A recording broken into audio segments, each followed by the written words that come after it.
Oh, I thought you were starting. No. Yeah, 1 second. we'll repeat that in a minute. Yeah, you get ready with that. So lose that Yeah. line. Did it really well. Yeah, thank you. Sounded very, One very. of these committees where when anybody says, I'm gonna need a motion, I just reflexively say so. All right, well, I'm gonna go ahead and start our meeting. We're live now. This is the Thursday, March 6th, 2025 Audit Committee meeting, regular meeting. And calling this to order in the absence of Chair Fisher, who might be arriving a little late. Attendance roll, we have Commissioner Myers, Mr. Blunt, and Ms. Higgins. We do have a quorum. Currently absent is Chair Fisher as well as Dr. Thomas. In the absence of the chair, I would look for a motion to temporarily elect a new chair until such time as Commissioner Fisher arrives. Do I have a motion for that? So moved. Okay. Second. All in favor? Alright, All right, and we'll go turn it over to Commissioner Myers then for that. Okay. So moved that we have Commissioner Myers. Yes, so- As the, yes. as the Right, standing I know, we're gonna chair. have to have another Second, move to got it. nominate. Yeah. And then a Yes. vote. Okay. Okay, yes, well, okay, well, we've taken care of A and B, and so we are going on to review and approve the meeting minutes from February 6th. If anyone wants a motion. I just, Yeah. just one comment on this. Yeah. It's just, I see if I can find it. I would like to recommend that we number the pages on our meeting minutes because and Okay. maybe number the paragraphs so that when we go back, we can say there was, let's see if I can go back and find it.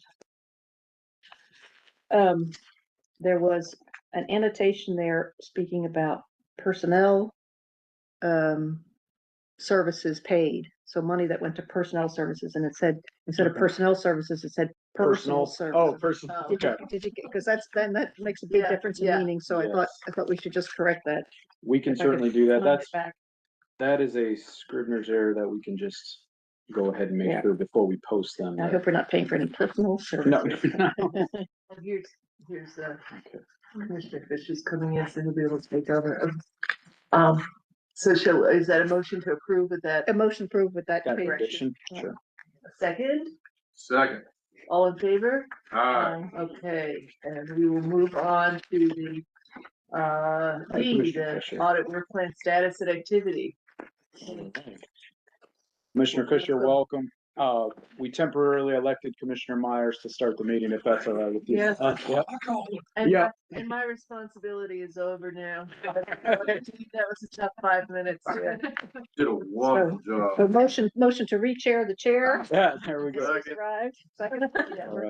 All right. Okay. No, you're good. Commissioner Fisher, just to recap, we do have a quorum. The attendance was taken and the minutes were approved with one minor correction. And so we are currently on letter D of the agenda, which is the FY25 audit work plan status and activity. So to begin with, Acting Manager Griffin, thank you for joining us. Appreciate Thank it. you for being late. No, I assume I sit up here. yes, sir. Okay, sorry. And I apologize if anyone hasn't met or been introduced to Brad Griffin, our acting county manager. Welcome to the meeting. I think this is your first one. My And first rodeo on this one. so, yes, Welcome. Thank you. Yes. Manager Griffin, we're currently on letter D on the agenda. Okay. So real quickly, I'm going to recap where we're at with the FY25 work plan. I'm happy to report that on Tuesday night, the commission accepted unanimously the HCD periodic audit that you all approved.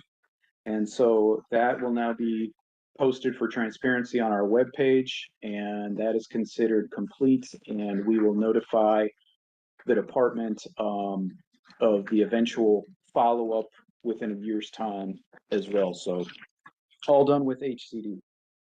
As far as transit, which is our current periodic audit, that is well underway. The planning phase has been complete. Our fieldwork phase is actually just about to wrap up, I think, this week, essentially. And we'll soon be going into the reporting phase. So right now, everything looks to be on time and on track with regard to the transit audit as well. So, the follow-up portion of our work plan, as you know, you saw, I think last month or the month before, the tax assessor follow-up memo.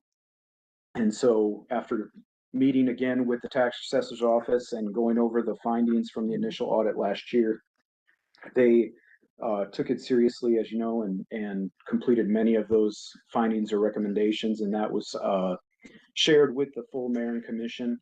And so that particular memo and spreadsheet is also posted now on our webpage for transparency as well. So that one is complete. We are going to be moving into a follow-up process with the Economic Development Department for their periodic audit that was completed last year. So over the next couple of weeks, we'll be getting with that department and asking them for a progress report on their initiatives. So that will be on our task list over the next few weeks. As far as the Audit Committee bylaws, I know this might be our 5th meeting, I think, on the bylaws. So I'm hoping that we are in a process stage that you all feel comfortable possibly moving forward with adopting those. I did not receive any further comment or edits from the group, but I think last time we talked about how the document in front of you was a blend of Ms. Higgins' edits that we were able to put in there upon confirmation with the attorney's office, as well as any from staff. And those should all be highlighted for the most part in that document. So if there are any other questions or concerns or edits, let's go ahead and share those. Otherwise, if you all do feel comfortable, we could adopt those today. The only, and I apologize. No. I did not, because so much was going on, I did not get a chance to really digest our bylaws. However, because we're a democracy and if the rest of the committee feel comfortable with adopting them, we can do that today, but I hadn't gone over. I saw the original one we did, but with the corrections and everything that was made, I have not had that opportunity to digest that. But again, if the majority of the committee feels, and I trust you all, feel comfortable with adopting, we can do that. So, okay. And the one thing, go ahead. As another person, I having done this, I'm not always able to, but I was able to read through this morning. So I do feel good with where they're at, if that makes a difference to Commissioner Fisher here. And this is a living, breathing document. Essentially, this is an internal document to this committee. The bylaws themselves do not require mayor and commission approval. This is essentially just how we act internally for our meetings. And so at any point in time that this body, whether it's next month or a year from now, feels as though something isn't correct or what needs to be added or edited, y'all can take that up at any point in time. So I think, and that was a point that I thought might be included in the bylaws, that that if there's a time period, an annual review or a biannual review of the bylaws, it's an idea to include that in there. The other thing that I did, and I did look at it one more time, thinking in kind of our annual sequence of things, when things would normally be done with this group as we kind of get into a groove of how things will work, was the election of the chair. So that's supposed to be done on an annual basis, but we don't actually say when. So we have it in there saying it will be done on an annual basis 12 months from when we do it. But does anybody here remember when we did our last year? Probably the initiation of our thing, which was July the year before. So we should have in July of this year or August have reinstalled the chair or elected a new chair. But the mechanics of that we don't put in, might be good to put it. So if we do it, say if we have a time period that we do that in the summer months or in the changeover period or prior to the next budget or blah blah blah, however we think would be a good time period for that, and then we wouldn't miss it because we missed it this year.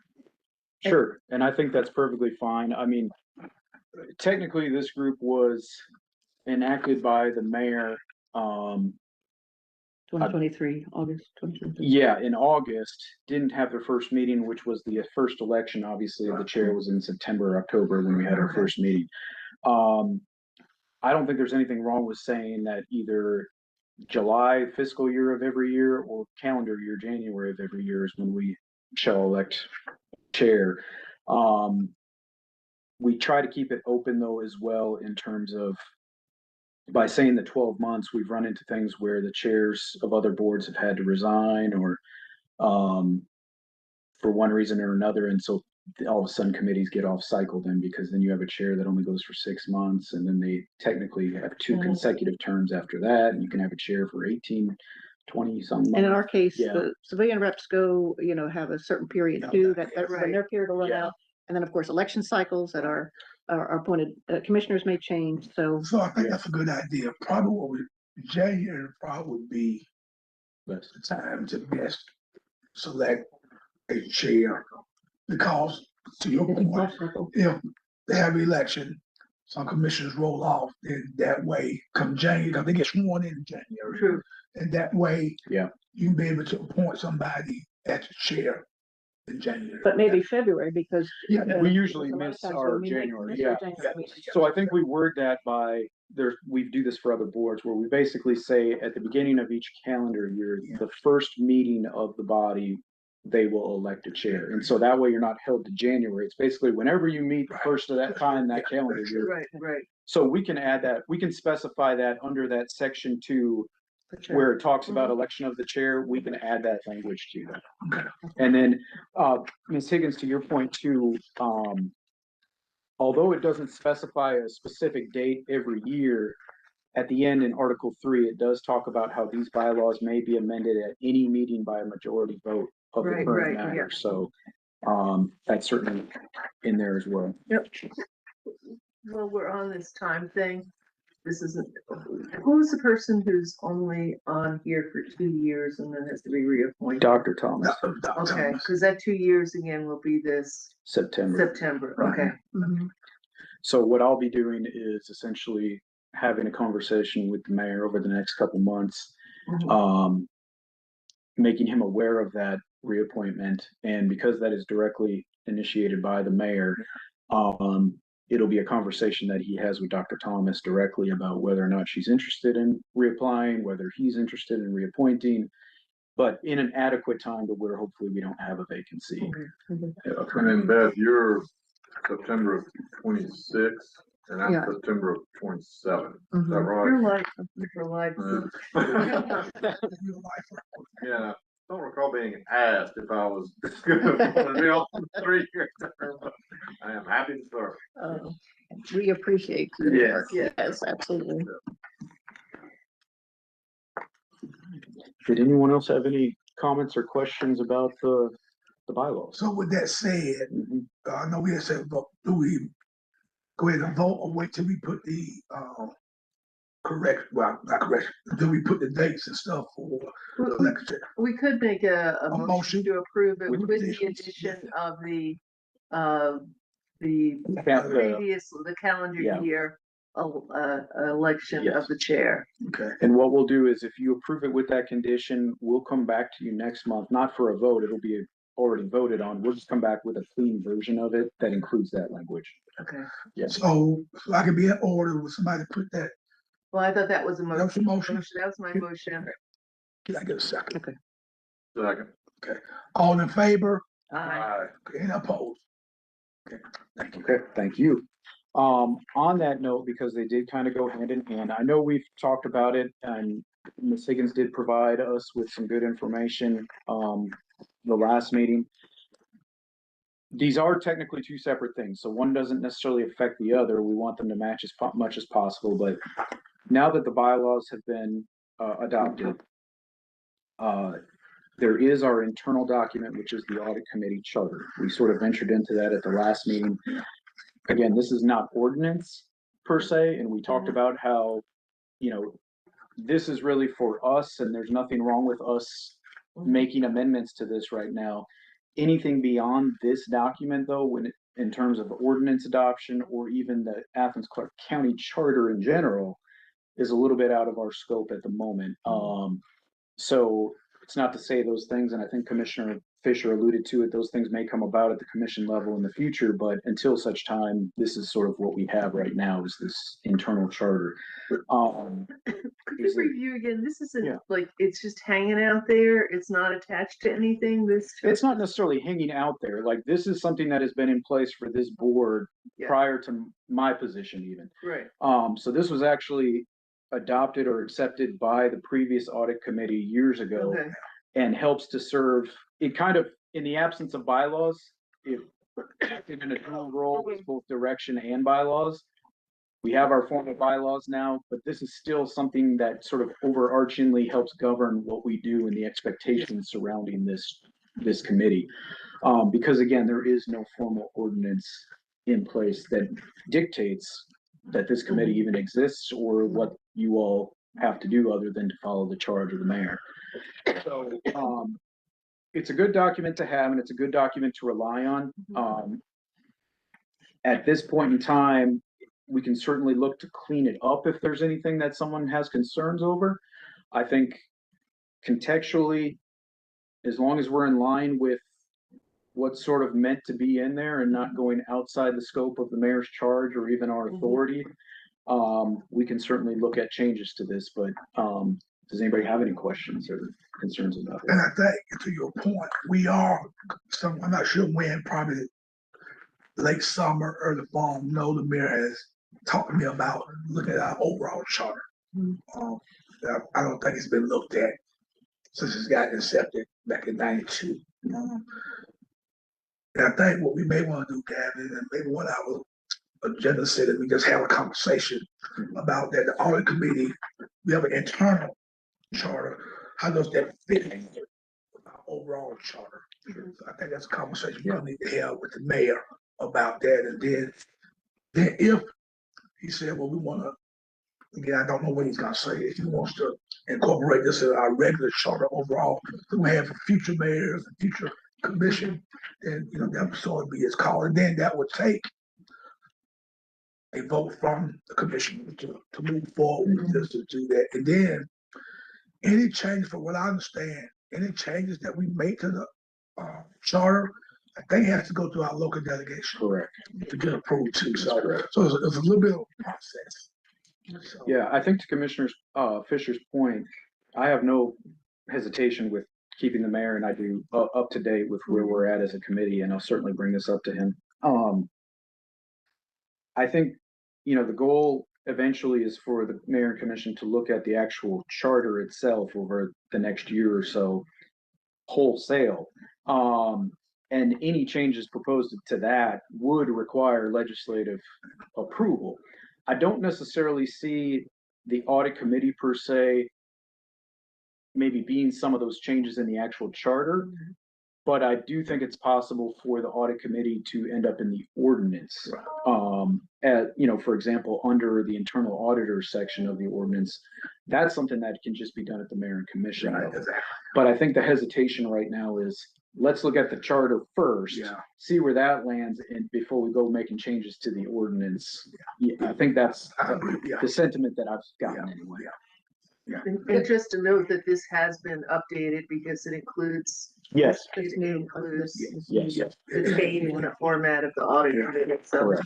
it's not actually the document that was accepted by the previous committee. The only comment that I had in terms of levels of governance and levels of how do you say, the legal basis for that governance, that as far as I'm concerned, what we do and how we do it, and the concept of what the mayor has reinforced the audit is very well represented in this charter. And as you say, will be satisfactory, and maybe incorporating internal audit.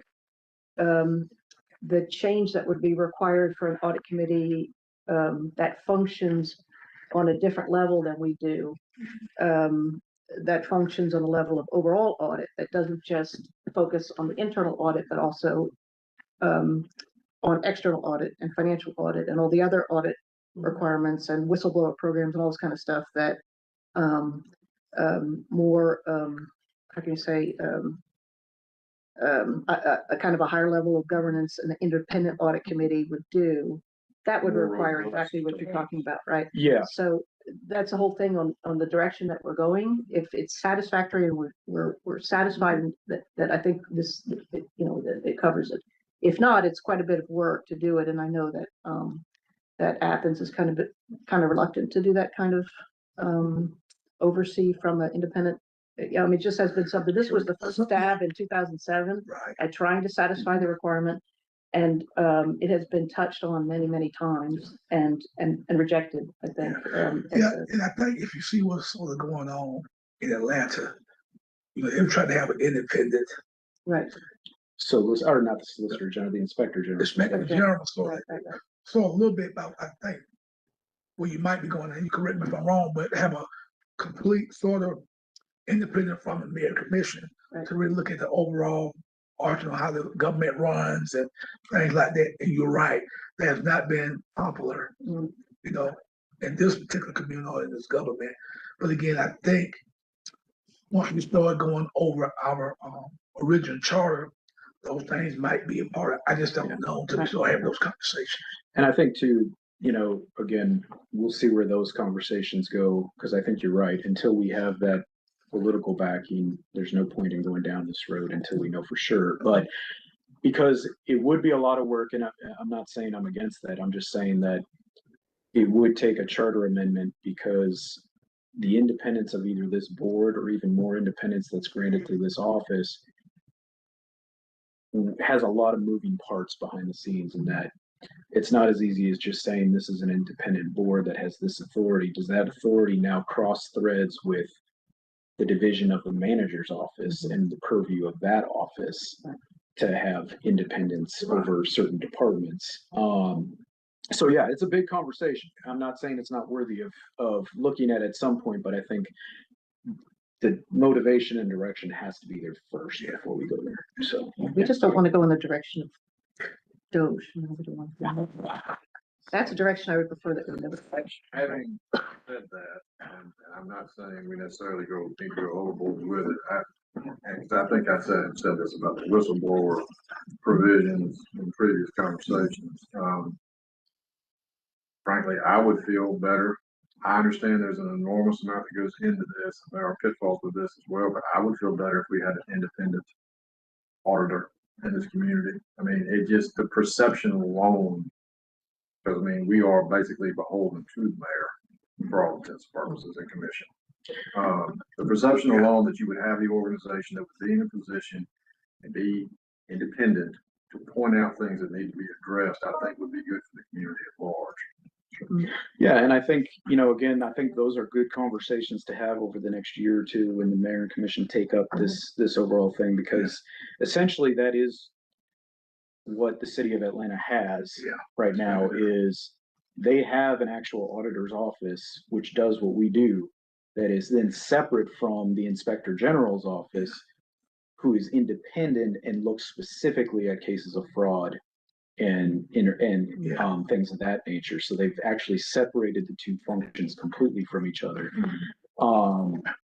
But yeah, that's ultimately where that would have to come from. I mean, at the end of the day, to keep away from this. No. But at the end of the day, I mean, any organization you set, whatever it is, can spiral completely out of control. I mean, even at the federal level, if I remember when they set up the independent counsel provision in the wake of the Nixon administration, and then in the 90s when it came along and there were all the investigations of Bill Clinton. I'm not saying they shouldn't have investigated Bill Clinton, but that kind of went in some directions people didn't anticipate, let's just say. So yeah, I get that it can go completely off the rails if you're not careful. Okay, well, it sounds like though for now, the charter as we see it is in good shape. And again, this is an internal document to us, just like the bylaws, that if at some point in time in the future we need to look at some of the wording, we certainly can. So, all right. But I will brief the mayor and keep him updated on sort of the intent of what we're looking for. If you would be a part of that conversation, All right, thank you. And I think, Chair Fisher, that might be it with regard to, yes, yeah. So we'll go ahead and look at item number E, FY26 audit work plan preparation. Okay. So this is kind of one of the big ones for today, and I know we briefly touched upon it at the last meeting. I think we'll have adequate time today to try and get a good sense of where we want to come back next month. So a couple things with regard to our FY26 work plan. As a reminder, this is essentially our list of assignments for the next fiscal year and sets the tone of how our department really focuses our energy. By design, we started this process earlier this year so that we could get to a point where this was hopefully adopted and approved by both the Audit Committee and the Merit Commission come June this year, so that when the Merit Commission go typically on their summer recess and don't come back till August, we don't have a 2-month period of being done with our current one and waiting to start our new one. We'd love to get to work and keep active. So today is discussion only. We don't need a vote today, but we really do need an idea of what to come back to you with for our April meeting, when we would expect a vote by this body to move this forward. So couple things, again, you have in your packet, you have a colored spreadsheet, which is sort of the list of the top 10 that were either submitted to our office or that our office worked to come up with in terms of potential audits. That was after talking with the manager's office, with the mayor, and reaching out to the mayor and commission on certain topics, as well as our office keeping track of things over time. That is not to say you can't add or delete something from that list, but that is something that has essentially been scored and vetted by our office for consideration. We also included the list of audits that have been completed by the office since unification. So obviously there are some departments that, you know, have some absent dates in there, and we certainly consider that as well. You have the list of external audits that all of our departments typically undergo that are separate from our office. You know, these are usually regulated by federal, state laws based on the type of work that they do. And we also have the accompanying scope and descriptions for each one of the colored audits listed in the 10 there. So one thing new again this year that we wanted to introduce to y'all, and both Judy and Katie and Lippy, who's not here today, worked on, is sort of in a more aesthetically pleasing work plan document. And so we presented that instead of just a good old fashioned Word document that lists this is what we're going to do.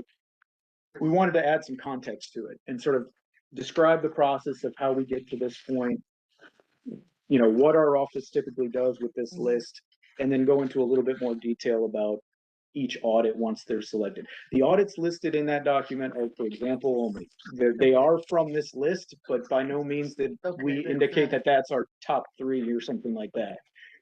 But that's ultimately the format that we're going to present to the mayor and commission once we finalize that list. And I think it's a good start for us to sort of bring prominence to this process. This introduction overview would be more or less these first couple of pages. Yes. Would, with revisions over the years, be the same thing year after year with additions. Correct. This is the background, sort of.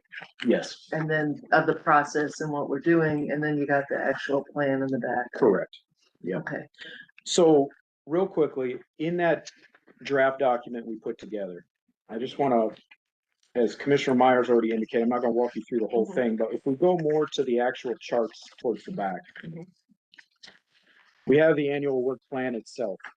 That's the document in front of you, as well as all the scoring research and the scope and everything else.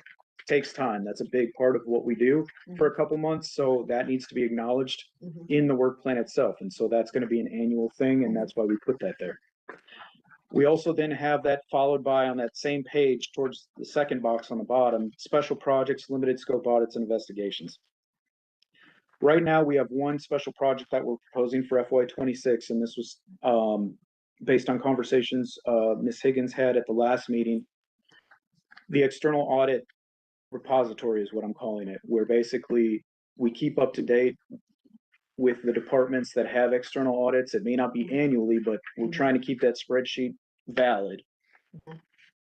and not just know which ones are done, but have a copy essentially of which ones are done. And so one of our special projects going into next year is to try and obtain the copies of all these audits that are on this other chart, to really then have that central location for audits. If somebody's looking for an audit, whether it's done by our office or it's just done by a consultant, they can come to the auditor's office essentially, or operational analysis, and find it. They don't have to go searching for it in every other department. So that's one of our special projects that we have. We'll get into the actual audits themselves, whether it's a comprehensive audit or a periodic audit. But the last page is our previous audit status update, our follow-ups. One thing that we already know going into FY26, I think that really isn't that debatable, is we will have our HR follow-up report. We will have our HCD follow-up report. And then one thing that has come about from the commission for strong consideration is a follow-up to the report that was done by the previous auditor in 2020 for the Water Business Office.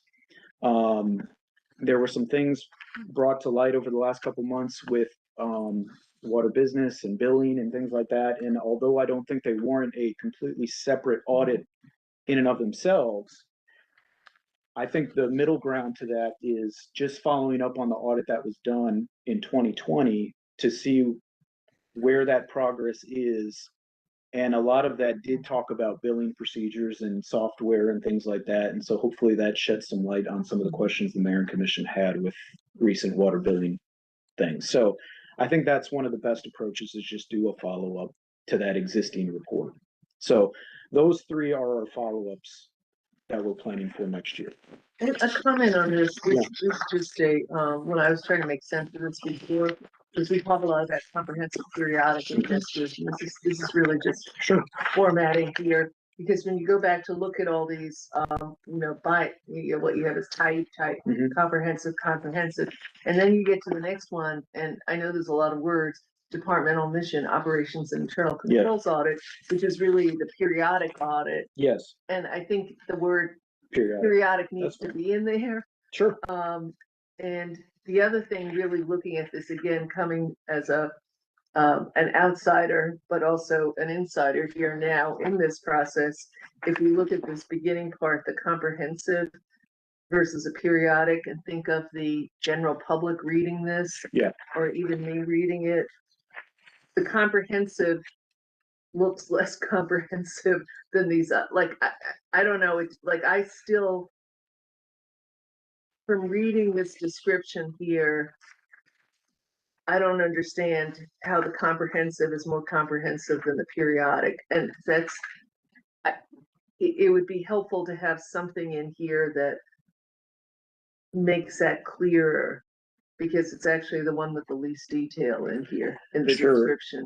And I don't disagree with you. When you look at that page and you see the periodic audit, the reason it's so full is because we've essentially agreed to early on, when we've done these periodic audits, the template, and that this is basically applied to every periodic audit we do, and it entails looking at all of these things.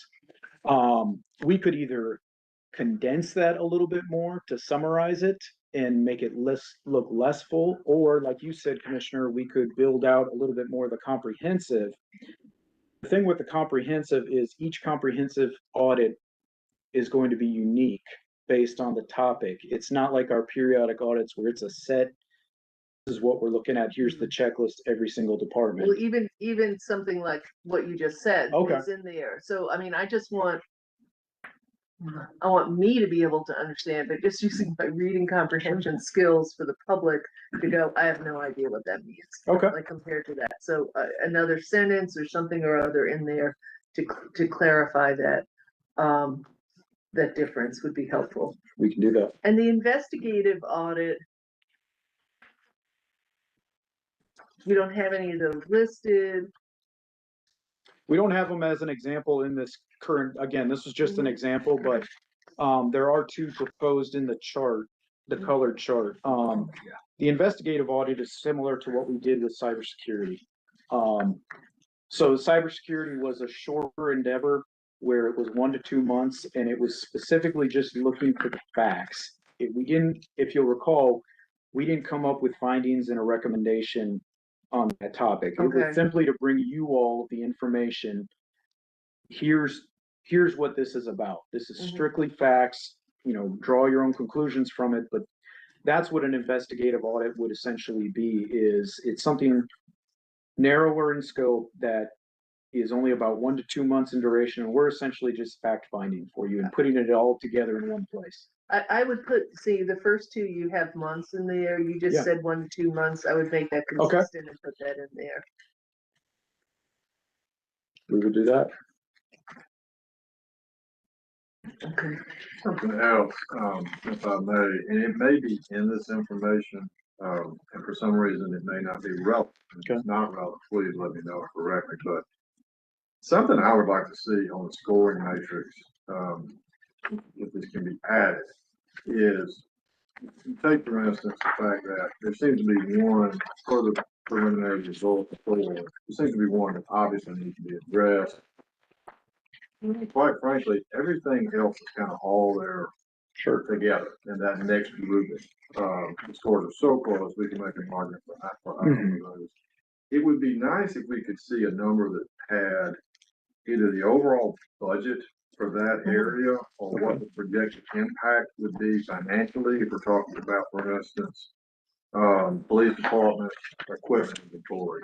How much are we talking about in terms of equipment, in terms of dollar value? Is that $500,000 or is that $50 million? Because it would help me if I could look down here and go, okay, so basically everything else is the same. All right, well, this one has a budget of $40 million. This one has a budget of $2 million. I'd kind of like to see the $40 million one looked at first. So I think that could be added. yes, I do think that's a possibility. What I would suggest though is to keep in line with standards, industry standards, rather than put the exact, I mean, we can obviously get the exact number, but rather than base it strictly on $43.2 million or whatever, we would categorize it like we do here and then assign a score based on that category. So we would basically establish a category that says budget between $0 and $2 million. Yeah, okay. Yeah. And so 3 categories: high, medium, low. And then similar to what we do for these other ones where we assign 0.5 or +1, that would help with the scoring based on whether it's a high, medium, or low classification. And that's great. And I also understand that some of this is going to be very amorphous at any given time. The only thing that I would ask, and I'm sure you wouldn't do this, is the category not be like 0 to 2 million, 2 million, 5 million, 5 million to 500 million. Yeah, we could do that. Yeah, absolutely, we can do that. That's a much better approach. I had the same, so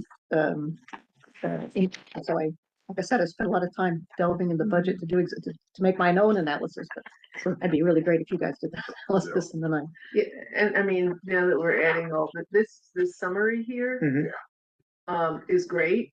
But I see when we brought it up before, I was thinking, there might be something where after, in parentheses, after airport, it just looked at the total budget there so that we just knew that the significance of the size of these departments.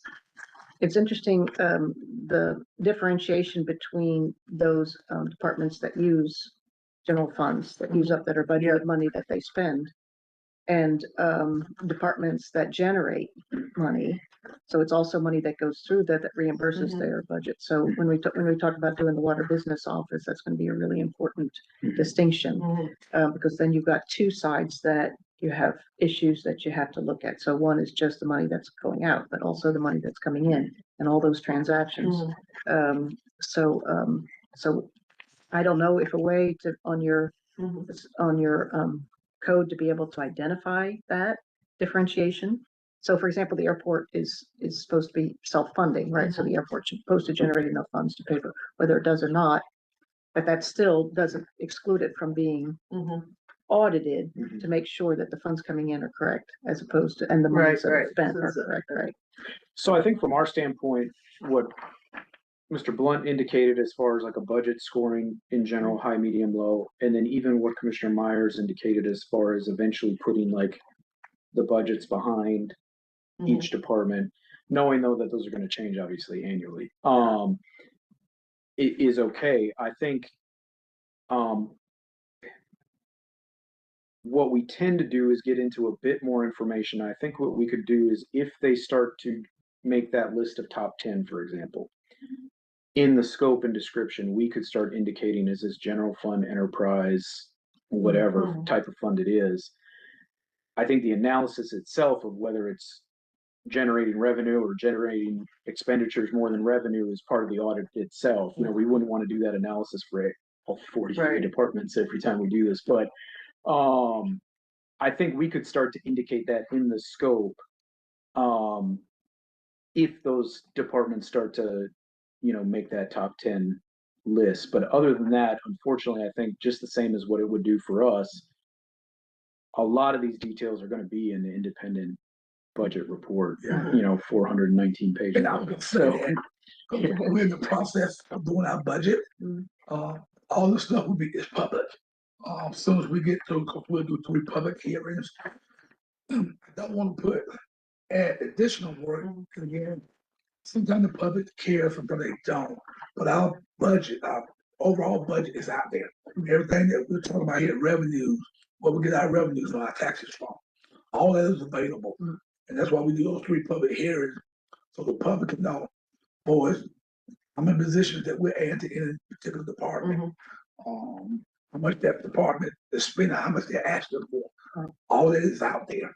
So don't know, and again, you know, and again, I'll go along with the majority of what we decide to do, but I don't know is it necessary for us to put this within our to have that number, because the information is relative, but and if we all need to get it, we get it for you all. But I think Yeah, oh, sure. to do those type of things that we spend on is out there. I mean, we don't hide anything what we spend in this government. So I think just in If I'm like missing for me, I think I'm thinking for me, this is just in terms of the overall analysis. I'm just, in fact, it's out there in the books, right? yeah, But that all of us don't do this separately, that someone just goes in, and there's probably a page in the, I think there's a page in the budget that has department budgets, so it's not even, so they're probably all on one pages and transcribing it here, because I'm even, you know, I'm learning more about this. I'm not from a business background.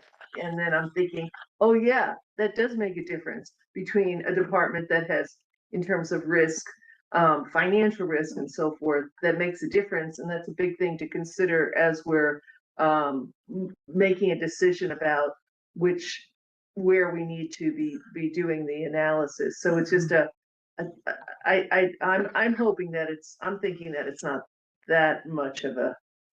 I think what we can do is we can have this budget scoring thing that Carl talked about. We can have that fairly quickly and add that to the chart.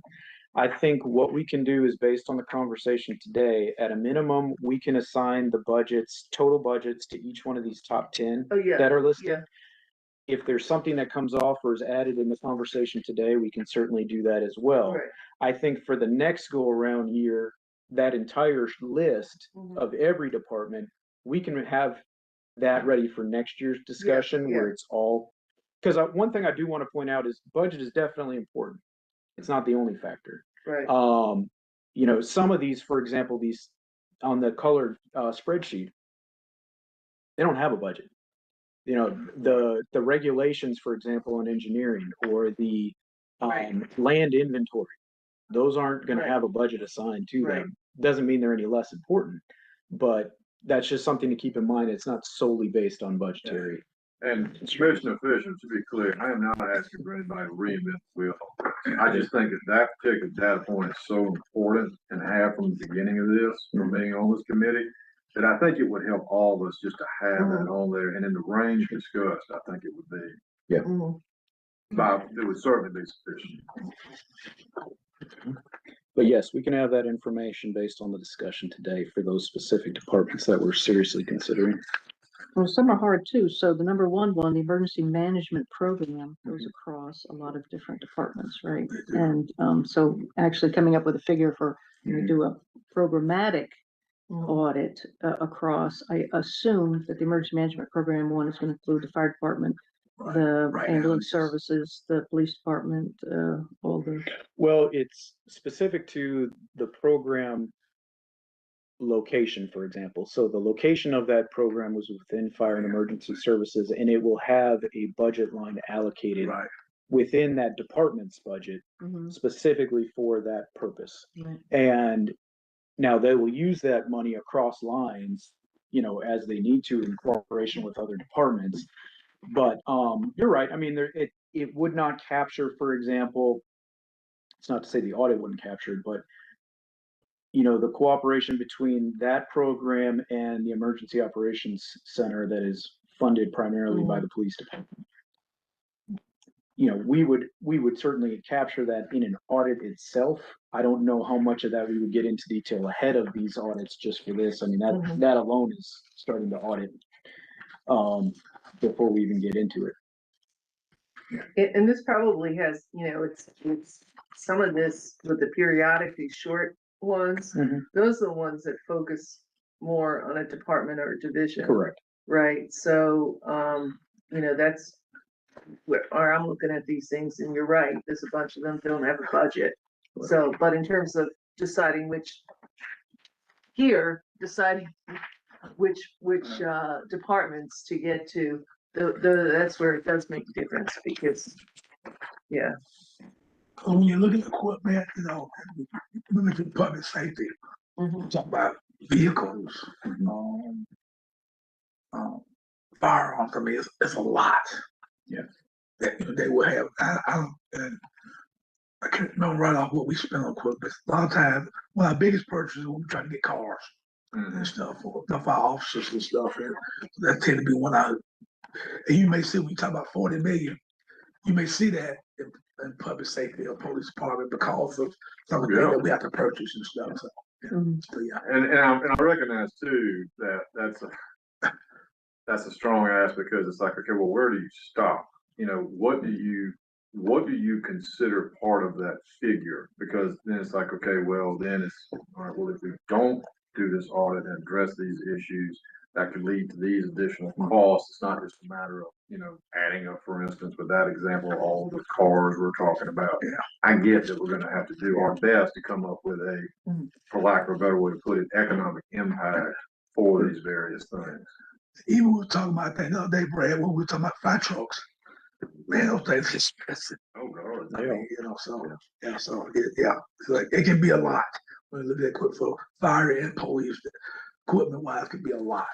Yeah. So what I would offer right now is, we'd still like to get a sense right now from this group, because again, we want to come back to y'all in April with a final draft. The budget information, we can get that to you within a week's time, probably by email.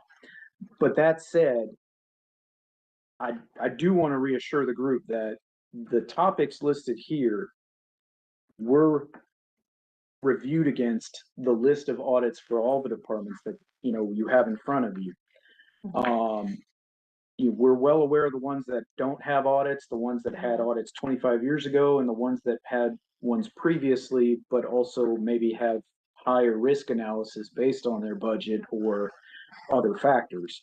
So I do want to assure the group that we have looked at, you know, those things that are being discussed right now today. And again, we can certainly give you some of that insight as well, but don't want it to, you know, hold us up from also moving forward with some of this. So what I would ask is, of the list of 10, for example, that are on there, are there any of concern that like just needs to automatically come off the list? Like, that's not my biggest priority right now based on the scoring, or based on, you know, I don't think the budget's going to sway me one way or another. Are there any that aren't on the list that, you know, we may want to consider? Well, I'm looking at these. I have some I just need more understanding. Mhm. Okay, number 10, just a number, not in Yeah. order, but down there. Yeah. That was investigative, the ACC land inventory. Correct. So Which really should be, I mean, that we've been kind of asking for that. Various commissioners have been asking Yes. for that. So that's a very short investigative one. That could be really short, depending on what comes out from the manager's office in the different departments, right? Yeah. But some of the other ones help me, like the local land development, the engineering Yeah. regulations, and then the ACC government or organizational structuring. yes.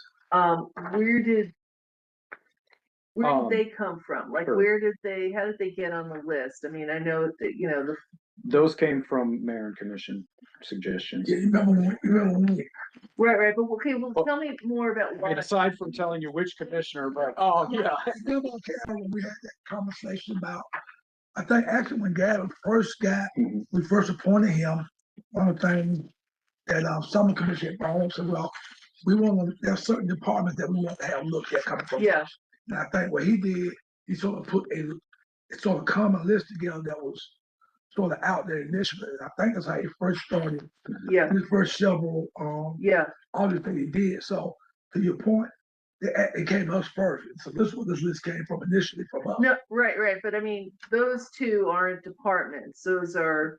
Yes, so the Overview, structuring and- itself And came is it about, from, I mean, is it because one commissioner asked for it, or is it because a lot of commissioners asked for it? And also, So- what does it actually mean, local land development engineering regulations? sure. I mean, I So, did actually read what was on there, but it's, I know you actually do have it here, so it's, yes, so the local land development engineering did come from the mayor and commission, solicitation. It wasn't a like overwhelmingly popular one. It might have been just one, Yeah. commissioner.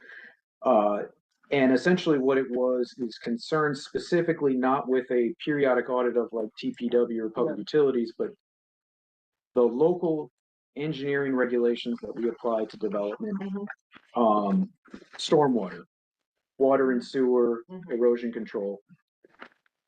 Although there's an understanding that federal and state regulations are what they are, there's no really amending that. Mhm. We in Athens also can go above and Right. beyond at times with our development regulations. And basically looking at which ones of those are our regulations. Can they be amended? Are they effective? Are they being applied consistently and fairly? Mhm. So that was one of them. The other one, Commissioner Myers, the structuring, Yeah, that again was also a commissioner suggested one, and that one even came from last year, I believe, as well, mhm. when the restructuring of existing offices to departments. We changed those 7 offices to department status. Yeah. Right, And then it came about a greater conversation of, well, with the current situation that the government is in with the manager's office, Mhm. would this be an ideal time for a new manager when they come on board Mhm. to have something that has looked at this current structure, not necessarily like the division and the charter of like what the manager has purview over, but just the number of departments, for example. You know, we have like 40 something Mhm. departments. You look at other governments, they have 10, 12, because they consolidate certain functions within a certain Mhm. department.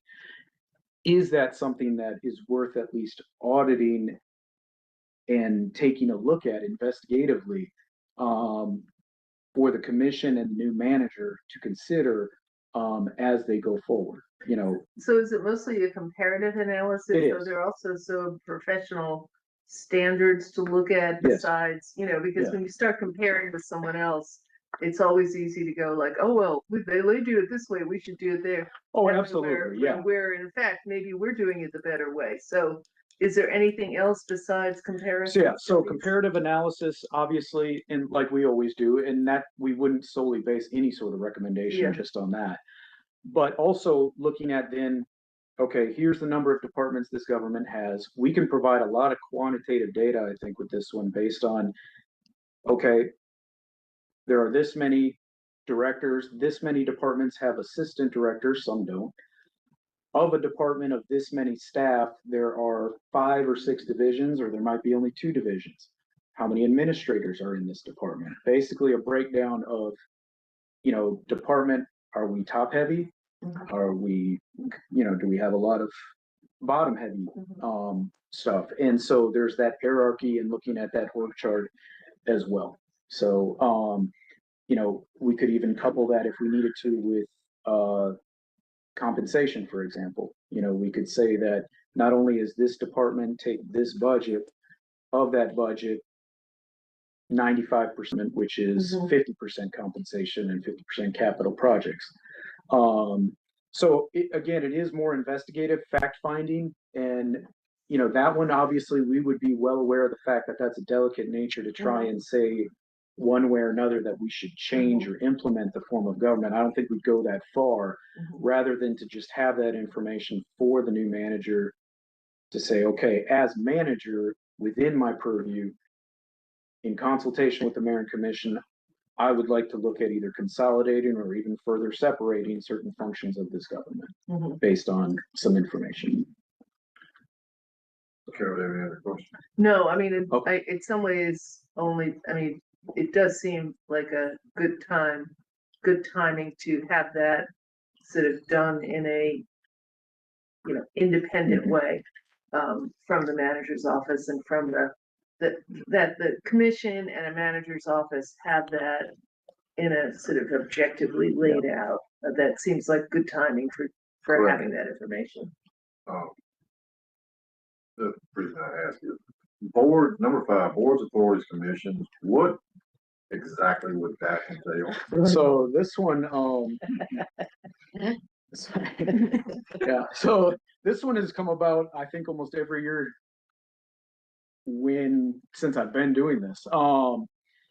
It's a reoccurring topic that I think Commissioner Fisher is aware of with committee level stuff, where there have been times where, was it GOC or LRC?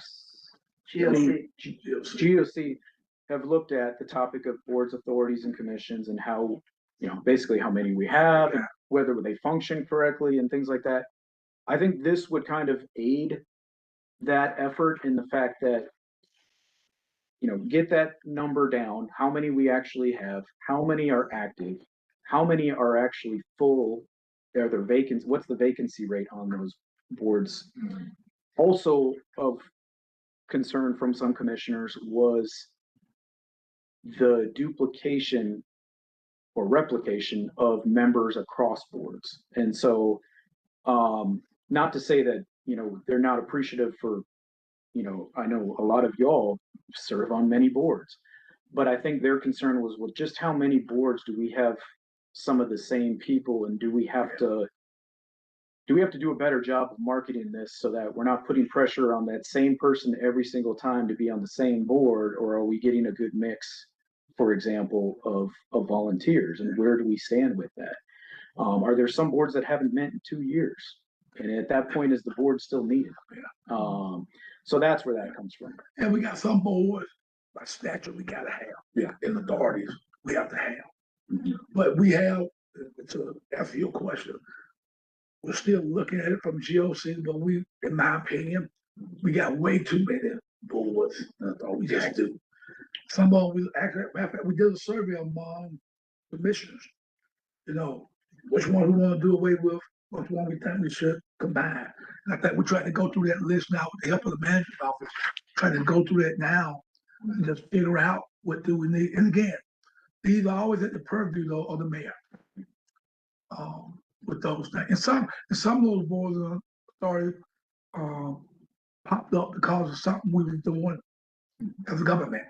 Again, like you said, some of them they've been dormant 2 or 3 years, nothing. So this is why that one in particular, and I'll go ahead and bring this up, and I'll probably never be able to run for any political office again. Not that I've ever been elected. Within that conversation, yes, that definitely needs to happen. But within that conversation, because someone's got to start talking about this, and they did not. Okay, go for it. Start talking. we have got to have a discussion about compensation. Mhm. Number one, it is insanity how little they are paid. It is insanity how little the mayor is paid. Oh, yeah. Some sort of compensation should be given to some of the people that serve on these boards. We don't need to all be millionaires overnight, but or ever doing public service. But the idea that I'll be on that board. but the idea that this is 1910 and we're all citizens in here serving, no, it's crazy. When I hear people talk about, for instance, on the school board, how much time they devote to that and what they're paid, it limits who's going to do it.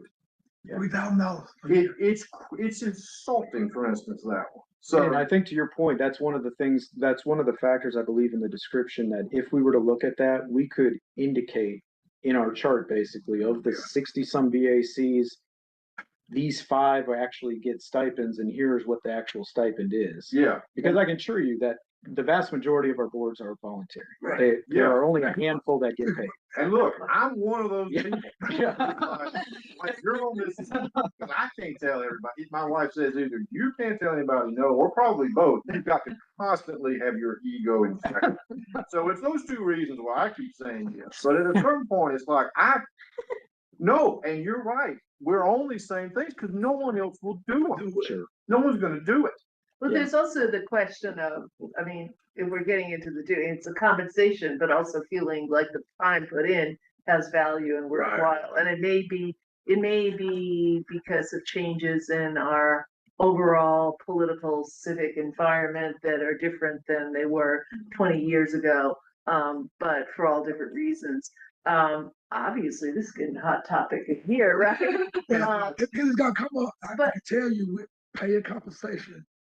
I think one of the conversations we had, when we talk about charter.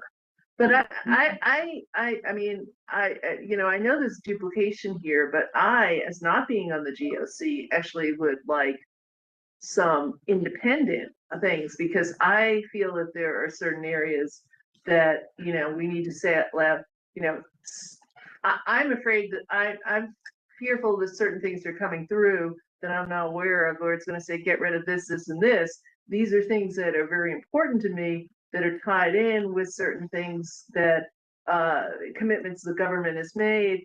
And there just needs to be, our committee work is somewhat political as well, and so it's, having a little objective thing and saying out loud, okay, if you're getting rid of this, that means you're saying that this is something that's not a priority anymore, and to say it out loud. So I kind of would like to have a little objective information, because that's what I feel like I get from you all, that we get from you all, is a little bit laying out the facts without the politics. I hope so, because that's our role. Is the role there? So, That's why you're a commissioner. I mean, yeah, I've done it in a vacuum, and politics most certainly come into play. right. So what I'm hearing is, and again, I know there wasn't consensus, but just so far, what I'm hearing is there's possibility for consideration of BACs. There's a possibility for the consideration of the structuring, given the timing with the managers around this position. One of those is investigative, shouldn't be too long, 1 to 2 months for the BACs. The other one, again, we can sort of tailor that from more of a comprehensive audit to more of an investigative one, and sort of shorten down on the time for the structuring one by just presenting the facts versus, because again, I wouldn't want to come in and say, this is how you should run this government structure wise. I think it's more presenting those facts to you all, like, this is how some people do it. Here's how we do it, and here's how we're currently set up. Let y'all make the decision, and obviously the new manager would be able to make that decision as well. So saying that number 6, the organizational structuring one, would be more investigative than performance? Yes. Yeah, I mean, that seems to be the case. That seems. So those are 2 that, maybe about 2 months apiece, roughly. I think, again, you all tell me where you're at, but we could go one of 2 ways now. If those 2 are on the board, we could do a larger one, such as, for example, the emergency management program. I think that one's gonna be a little more Yeah. I comprehensive. think that's important. And that one's gonna take a couple months. That one's gonna take some time. That would leave maybe a month or two left at the end of the day. Would the land inventory be of value to this board? My question for that is the land inventory, is that, I mean, if it's an inventory, it sounds like a list. Sure. So why isn't that list coming from the manager's office and just, I mean, It certainly could, but what I think our audit would bring to it is not just hit print on the list of ACC Gov properties, but take it the next step further, auditing what those properties are actually used for. Whether those are government buildings on those properties, whether they're vacant. Is there a plan in place for that particular property? Do we buy it for a purpose, or is there a, future fire station or something like that? Or is it something we just got through foreclosure and you know what, we forgot about, now we really need to sell it? That's where I think this audit would end up taking. and is that something where that would actually allow us to get that information because you have the staffing capacity to do that, where that might not be the case coming from the manager's office?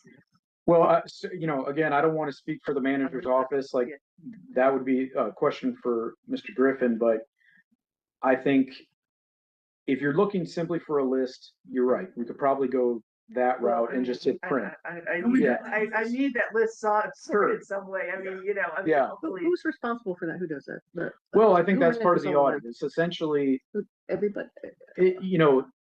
I'll be honest with you, I don't think there is an assignment for that. There is no Department of Real Estate, for example, that typically can fall under the Central Services Department because they are the keepers of the facilities. Right. They know which properties we own and which ones we maintain. They don't necessarily know or keep up to date all the time with which one came to us from foreclosure, which one is a right-of-way leftover from a road project.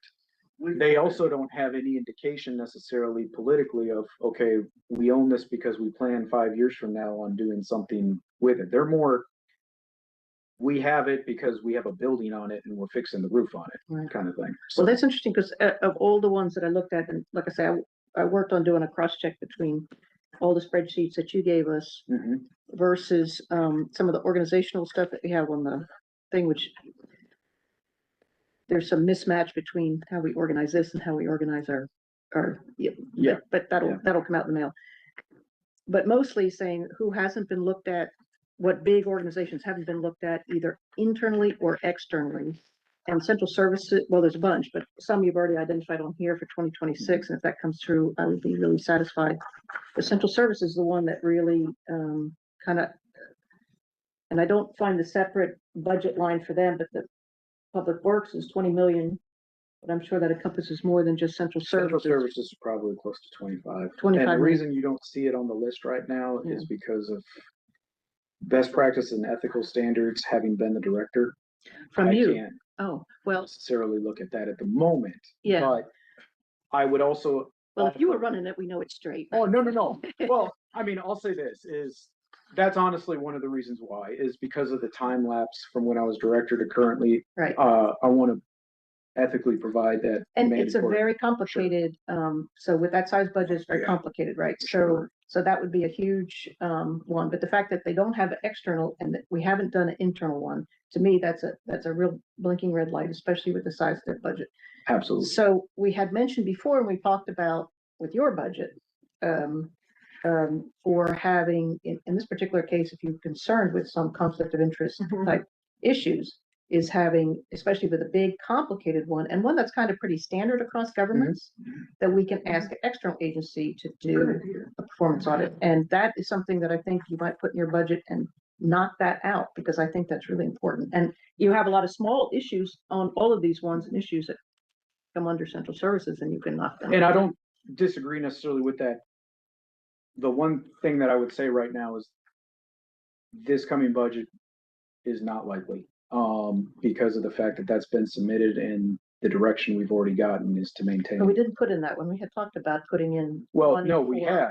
external we assistance. also have to do that with the direction from, Right, yeah, that basically this upcoming budget is not looking the Fine. best. yeah, And there were no new initiatives yeah, added. So the money will not be there for next year in Mhm. terms of that. And given the size of central services, that is not a small no, it's a big. It's a big- consultant fee. Right. So what I would say at the moment, and you can, obviously as a committee, you can take it for what it's worth, is it's not to say we would never look at central services. I think the proper time passing from a professional standpoint is critical. And so after this next budget, after this next year, I think that time frame will be passed and, it's certainly on the books. Mhm. I will also offer that, being a part of that department, I think that's also something to keep in mind, that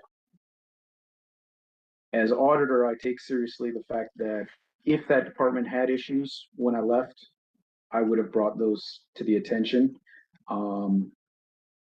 I think that's one way to be more efficient right now, is to know that I came from that department. I feel pretty good about where it's at. It's, coming up on almost 2 years, but not quite. Certainly things can change, and that's not an excuse never to look at it, but it's not of an immediate concern, in my opinion, as auditor. I also think too that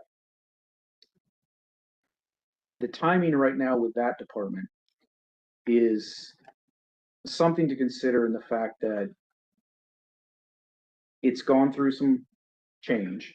The current interim assistant manager is technically the director of that department, who's been missing for about 6 months. The assistant director has been the interim.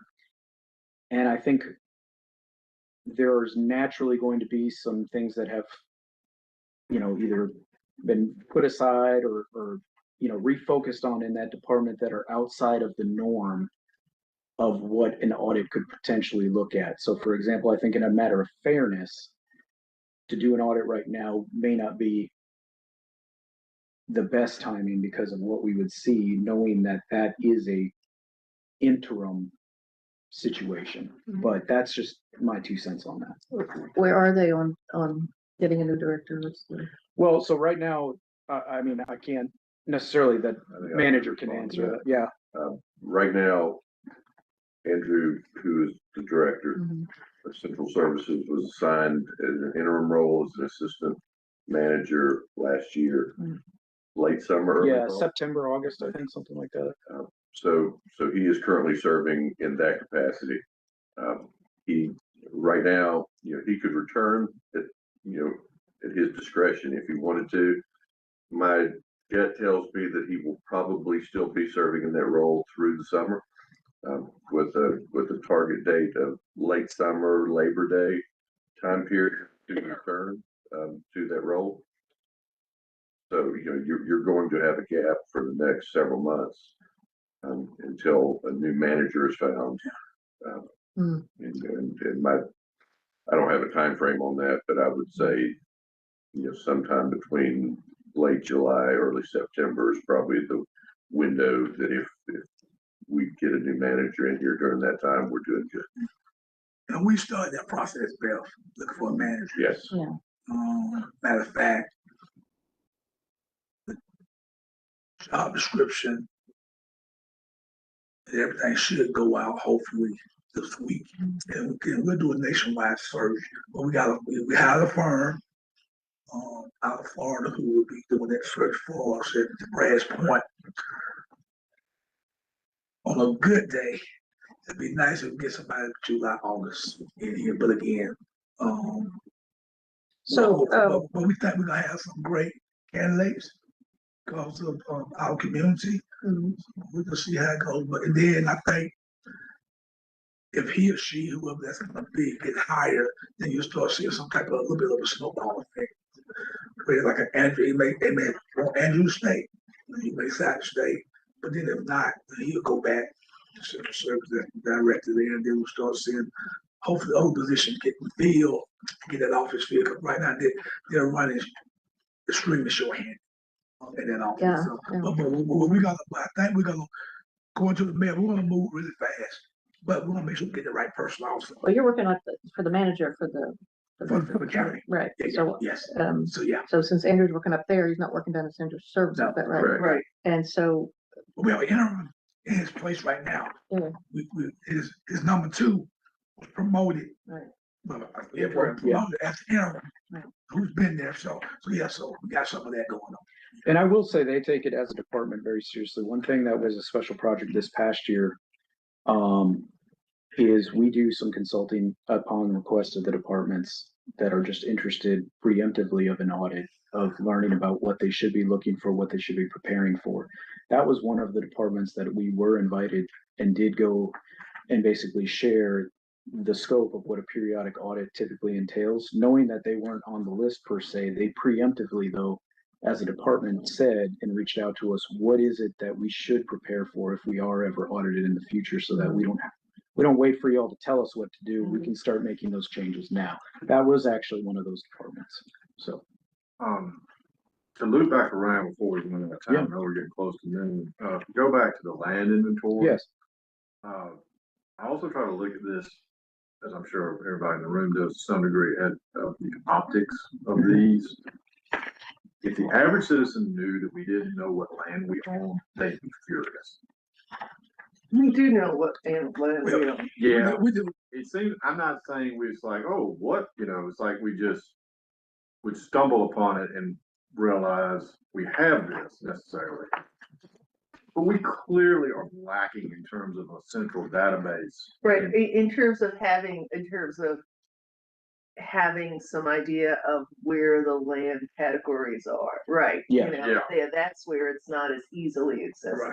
Yeah, Yeah. that's not good. no, I mean, I think that's where you get those categories too, Mr. Blunt, to your point, with public perception and community impact on the scoring chart. And why we put that there is because we are aware of the fact that although it's not financially quantitative, it's still important to know that there is a public perception piece to some of these audits. Yeah. That they may not have the numbers that we're worried about, but that doesn't mean that knowing what land we own and what could be sold and what shouldn't be sold and what's in future plans, that's not just as important. Especially in the smallest geographical county in the Correct. state. I mean, if we've got any amount of land to any degree that could be either sold off or whatever, just put to better use, we more than any other county in the state should be doing it. And it's not lost on me also that, I mean, I remember here, I think it's 15, almost 20 years ago from the university, they just stopped taking land bequests because they had so much stuff, they didn't know what they had or much less what to do with it. I do think from a manager's office perspective and having worked in the government for 30 years, we could provide you with that list, a list of the properties, and here they are. And we could take it a step further, and talk to the departments that were somewhat responsible for those parcels that are, and get an opinion and bring forward something. I think the advantage to having Gavin's office do it is I think you would get a different list from a standpoint of not a different list of here's what we own, here's what we have, but maybe a different opinion of what should strongly be considered by the elected body in terms of liquidation, where a department may not be as willing to say, yep, I don't need that property anymore. He may look at it and say, there's no reason It hasn't been used. that we should consider selling this property. Now, the other thing I can tell you is that there's a whole lot of the inventory when you dig in parcel by parcel that are pieces of property or parcels of property in subdivisions that you can't do anything with other than sell them really to a next door neighbor if they were willing to buy it, because they're not developable. They've got environmental constraints. They're slivers. They're just But even having that list that's there, because this also comes up a lot in our discussions of affordable housing and doing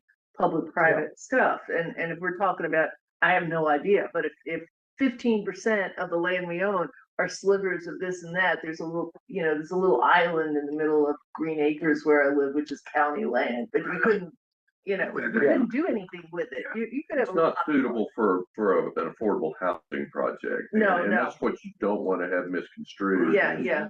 County's got, 475 parcels that are zoned single family out there. Why are we using that for affordable housing?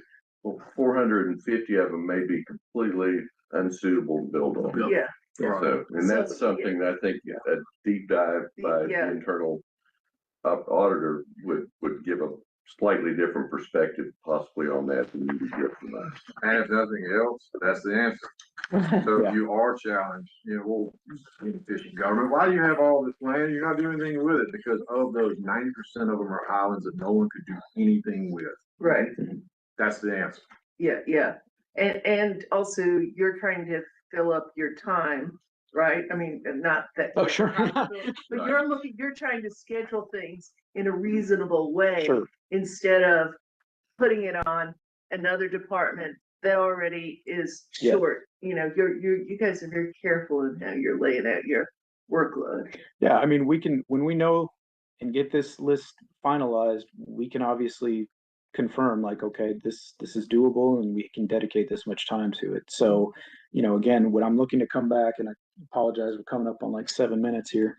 What I'd like to come back to y'all with is the potential recommendation for BACs, potential recommendation for structuring of the government, potential audit for land inventory. Now those, I think, they might fill up the calendar year when you consider Peace Cobb as well as the 3 follow-ups, and the special projects with the external audit repository. That said, if there's one more that you'd like us to consider, I can't promise that we'd get a 4th in there. We're already at 3, but if there's another one that you either want to consider as an alternative to these 3 or potentially an add-on, let me know. But I mean, right now I've got 3 on my list. And what are the numbers again? 10? Yeah, they're the 10, number 10, number 6, and number 5. So those all are investigative, right? Yes. The one, yeah, I mean, if you want a periodic or even, so for example, the one that was out there yet was the emergency management. I don't know if. I think that's a definite. Yeah, that's So definite. that one's a comprehensive. So you right then, if we included that, you'd be looking at a comprehensive, that one's a pretty decent one. And almost 3 investigatives in addition to the comprehensive. Quite honestly, that would fill out our calendar year. Yeah, and I was looking at the one you had listed first, transportation and public works for the same reason, central services, right? So Sure. big budget, not looked at. Yeah. And, Well, I think it had a couple of them, not for a while, but, so, Well, the capital department projects is that's a newer kind of department. I'm just wondering if that's yeah, that one's a newer department, and that one only would be the actual function of that newer department. It wouldn't entail the actual SPLOS projects and programs like that. That would be a whole different audit right. if we did that. This is more of a periodic audit of the capital projects department, not necessarily Jacobs. That might be it, but that might be it. That might be a less, because it's a smaller department in terms of a periodic one. Sure. And also, as we're getting into this, we're doing the SPLOST, and there's questions about how the whole program works, the functioning. That we had some questions that came up the other day. That might be if there's one that you could slip in. There's another one you could add that wouldn't be as time intensive. Perhaps I'm misanalyzing the situation. No, I would agree that. Because the periodic, you're supposed to be getting these periodic ones so people feel they're coming. So that might be a way to get a periodic one in there that isn't as time intensive. That's At the time, number 7 is also one I wanted to do before I even heard that. So I would agree with that. Yeah. I mean, we can certainly keep that as an alternative. And I'm hesitant to go to 5.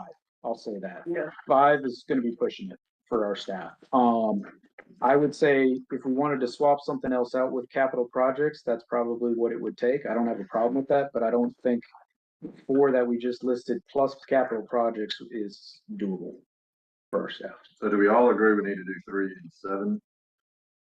3 and 7. 3 and Okay. 7. Well, you just added 7 in there. That's the capital projects department. Now you're saying that's really important. Because I thought we had to have a periodic, and that was the one you were just discussing. Oh, yeah. I mean, do we need to have I guess that's the question. Do we need to have a periodic if they're gonna be periodically Well, I mean, I think if you do periodic, you should hit a big department. And the capital projects one is important, but new, right? And I think CPW or central services, which you've already said no, but I think you need to hit a department. I'm sorry, what was the first one you said there? Transportation and Public Works. Okay. If we're gonna do a periodic, I think we need to do one of these big departments that haven't been touched really for a while. Well, to Carol's question, how important is it for us to do a periodic? that is up to y'all. Like, there is nothing mandated that says every year we have to do a periodic. I think obviously the periodic is good to do every year, and every department should undergo a periodic. That's obviously our goal. But we do this risk analysis for a reason. If we were simply here to do periodic audits, there's no reason to go through this list anymore. Like, we can just put the list of periodics and start crossing it off every year. The reason we do this list is because we understand that at times there are other things of importance to this government that may take precedent over a periodic audit, and we just have to prioritize. So, Which is the three? you know, Two? it is not mandated that there be a periodic audit. Just like this year, we did 2 periodics this year. We didn't do a single comprehensive. It is what it is. So. Well, can you, based on, since we're at the end of our time here, can you, based on this, like, you know, insight discussion we've had, sort of come back with a couple of like if we did this, you'd have to be, you know, this is where I'll come back with an option A and B. How about that? Yeah. I'll do an option A and B. April, yeah. Yep, for April, and hopefully expect that we get one of those options, A or B, voted on in April. In the meantime, though, what we'll do is in the coming week, we'll provide you with some budget numbers for these 1 through 10. And then again, before April, we'll come back with an A and B option based on these 5 potential, a combination of these 5 potential topics, if that's okay. Yeah. And I do agree though, Ms. Higgins, that, you know, probably come the next work plan, you know, central services will likely be on that list. So, and I think this is kind of a interesting give and take, because I think Beth is coming, you know, from more of a auditing internal control thing, and then, you know, I'm bringing a lot of the politics and looking at the topics that are in there as well, and so it's good to have that mix of perspectives. yeah. All right, I think that's doable. Just one more comment for the title of your Yes, report. yeah, sure. I don't think it's an audit work plan, it's a work plan, but it includes other things besides audit. I think Office of Operational Analysis FY26 work plan Okay. would be more correct. Sure. Okay. If that makes sense. Yeah, no, it does. Well, and I honestly, Chair, don't have much in terms of an update, so I want to respect everyone's time. It's 12 o'clock. So next week will be April 3rd, which will be my birthday. Ooh, yeah. Maybe else know that. Oh. But I get a motion to adjourn. So moved. All right, thank you. Have a great day.